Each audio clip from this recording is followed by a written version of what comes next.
Hey guys, how's it going? I am just going to show a quick tip on creating a reverse vocal effect into your main vocal phrase or acapella or ad lib, whatever you are working with. When we're done, it should sound something similar to this. Waking up.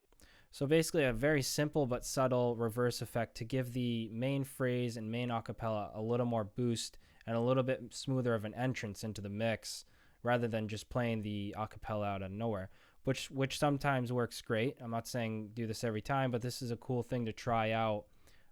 If you feel like your vocal is kind of just coming out of nowhere in your mix, in your arrangement, and in the song in general, this is something to try to see if it'll help benefit you. But basically, how I got this done. But if you guys already know how to do this, do your thing. But if you're unfamiliar with this, definitely try to check this out and see if it'll help your song out, especially with ad libs and acapellas and all that stuff. This is great. Also, you can do this with synths and so on. But basically, what you want to do is take the first phrase of your vocal, solo it out so you can hear it clear in the mix. Usually you'll have a bunch of other instruments going on in here and in your mix down, but solo this out so you can hear just the acapella, and you want to try to get the first phrase. Wait. So basically, we have that. You don't need the breathe part. This is the breathe part of the vocal. We don't need that. And what you'll do is just apply a reverb. Do your thing, you guys. Everybody has reverbs and your favorite ones. Just try to pick a good tail setting that kind of carries the wetness out for about 4 bars generally. But I have Replica loaded up. This is more of a delay plugin, but these settings I have are more for a reverb tail, and it'll sound like this. Wait. So a very wet tail, you want to let that carry out for 4 bars. Like I've said, I've just applied an EQ to roll off any low end that I don't really need in the vocal reverse. Wait. Yeah, you don't need too much low end. So that's it for the, you can apply different effects here. You can do delays if you wanted to have that effect. But I like just using a general reverb, and then I want to bounce it out as a 24-bit wave, and then I just import it back into the mix down into the session so I can then control that wave on its own. So we'll bounce that out, just make sure it's soloed, call it whatever you want, 24-bit wave, and then we'll bring it right back into here. And now you should have that same sound just with all the reverb applied. And it should sound like this here. Wait. All right, perfect. So now I would just basically take that into my audio and editor or sample editor, whatever you guys may have, and I'm just going to reverse it. So now I got this same sound, just kind of making a reverse effect sound. Now the main part that a lot of people might miss that I've heard in songs is they don't chop out that first phrase of the vocal, because you don't need that reversing in. What we just want to hear is this reverb tail coming in, kind of rushing into that main vocal. You really don't need to hear this at all.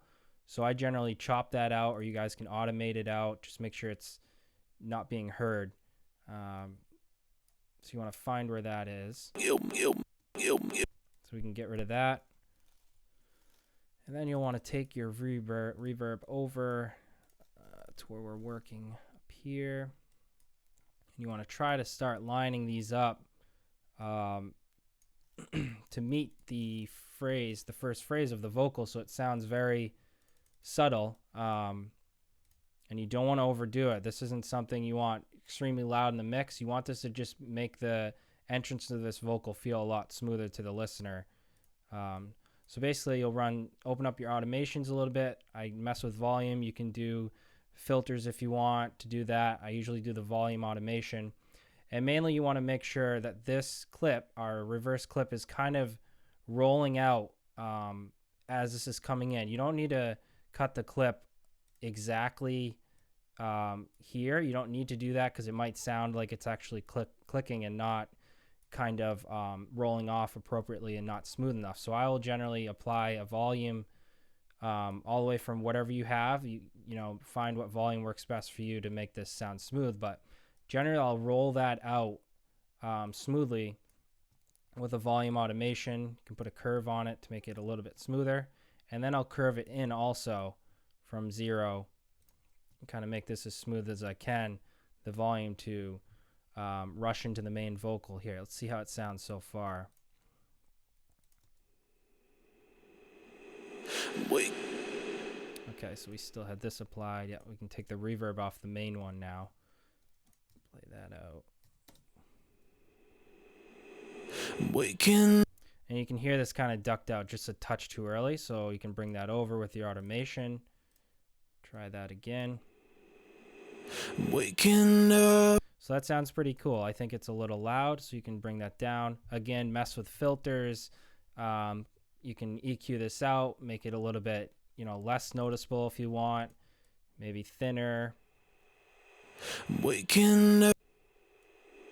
Waking. So that sounds good. But again, trial and error here, guys. Just mess around with the automation because you got to make this as smooth as possible to make sure that entrance of the phrase is very clear. You don't want this kind of taking over that phrase. You want the vocal and the acapella here to be very understandable. So just don't overdo that and just mess with the automation a little bit.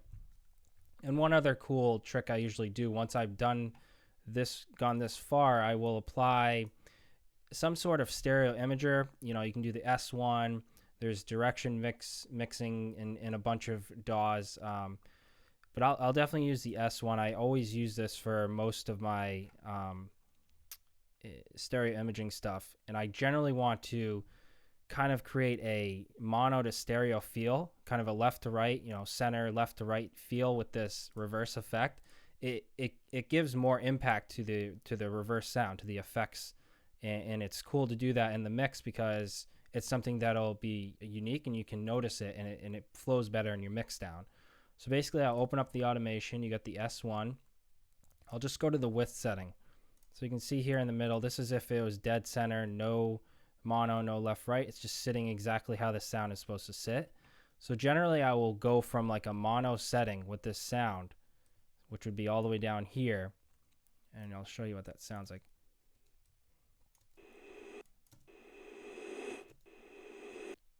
As compared to, you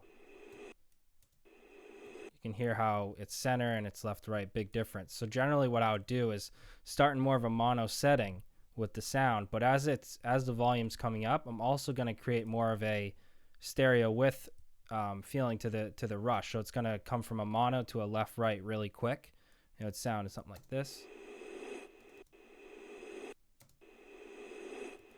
So you can hear how that's dead center, and then mess with your curve, of course, to make it a little bit more smoother, but this is going to create a lot more a cool effect going into that vocal. It's another addition to the volume automation that you're going to do. Very, very nice, subtle little trick, but it does pay off in the mix sound. It sounds a lot more smoother. Waking up. So again, there it is. Sounds pretty good. Mess with the automations to your liking. Do all the processing that you guys usually do and just mess with it and make it sound cool. But that's really it. That's kind of the reverse vocal effect. Do that with synths. If you want to do that with a chord entrance instead of a acapella, you can do the same exact thing that we just went over. So it's really cool. It benefits you and creates a very nice entrance to the main acapella or ad lib, whatever you guys may be using. So try it out. Let me know what you think, and feel free to send us any messages here, and we'll see if we can answer you guys right away and help out. So check it out and let us know how it goes.